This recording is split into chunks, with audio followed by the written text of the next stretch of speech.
NCERT की पाठ्य पुस्तक का जो सेकंड चैप्टर है स्थिर विद्युत विभव तथा धारिता, उसका फर्स्ट एग्जाम्पल देखिए। आवेश 4 गुणज की घात -7 कूलाम के कारण इससे 9 सेंटीमीटर दूरी पर स्थित किसी बिंदु P पर विभव परिकलित कीजिए। बी पार्ट है। अब आवेश 2 गुणज की घात -9 कूलाम को अनंत से बिंदु P तक लाने में किया गया कार्य ज्ञात कीजिए। क्या उत्तर जिस कण के अनुदिश आवेश को लाया गया है उस पर निर्भर करता है। हमें इस क्वेश्चन में आवेश दे रखा है एक, उसे मैं लिख देता हूँ Q से। इससे Q की जो वैल्यू है वो दे रखी है 4 गुणा 10 की घात -7 कूलाम। ये हमें आवेश की वैल्यू दे रखी है।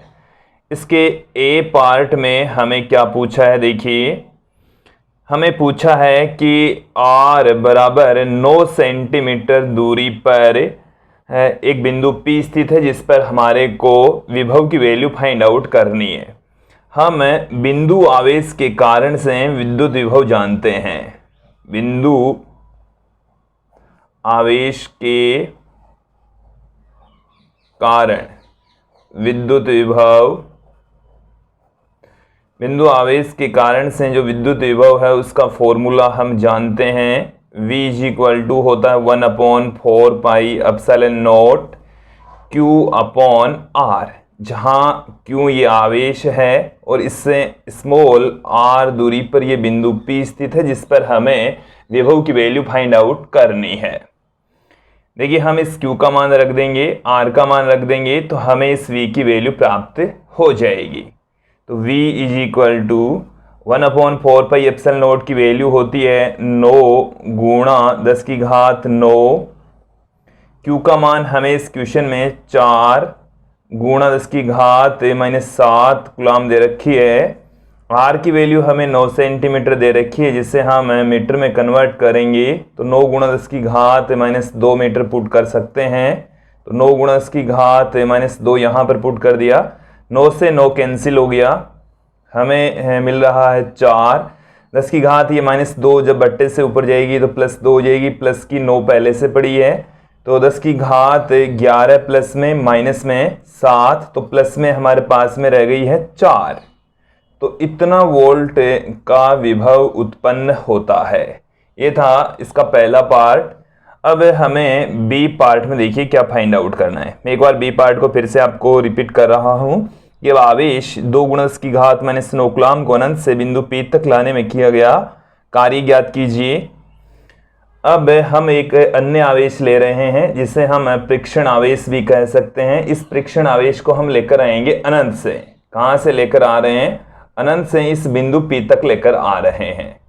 जब इस आवेश Q0 को अनंत से बिंदु P तक लेकर आएंगे तो लाने में किया गया कार्य ज्ञात कीजिए। ये बहुत ही छोटा आवेश है और इसकी वैल्यू हमें दे रखी है 2 गुणा 10 की घात -9 कूलाम। इसे हम लेकर आ रहे हैं अनंत से, और अनंत से लाने में जो किया गया कार्य है W = कार्य बराबर होगा Q × V।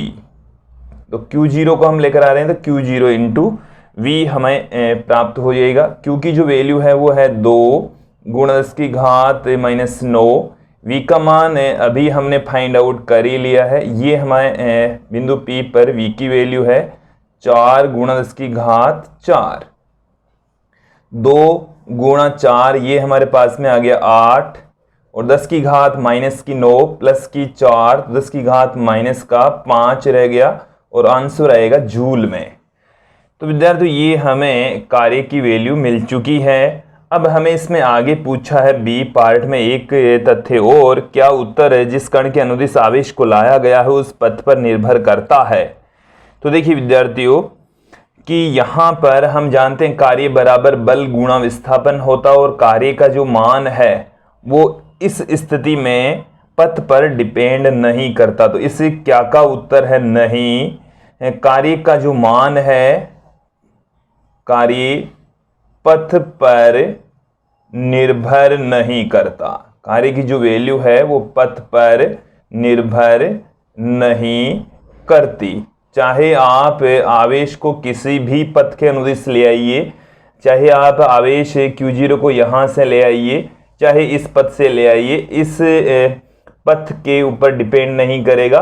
आवेश इस बिंदु पर आ रहा है तो इस बिंदु के विभव पर डिपेंड कर रहा है, क्योंकि अनंत पर जो विभव है वो 0 होता है और इस बिंदु P पर जो विभव है वो हमारे पास में है।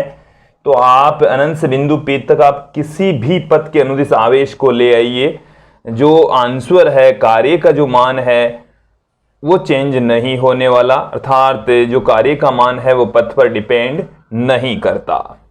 तो ये था फर्स्ट एग्जाम्पल।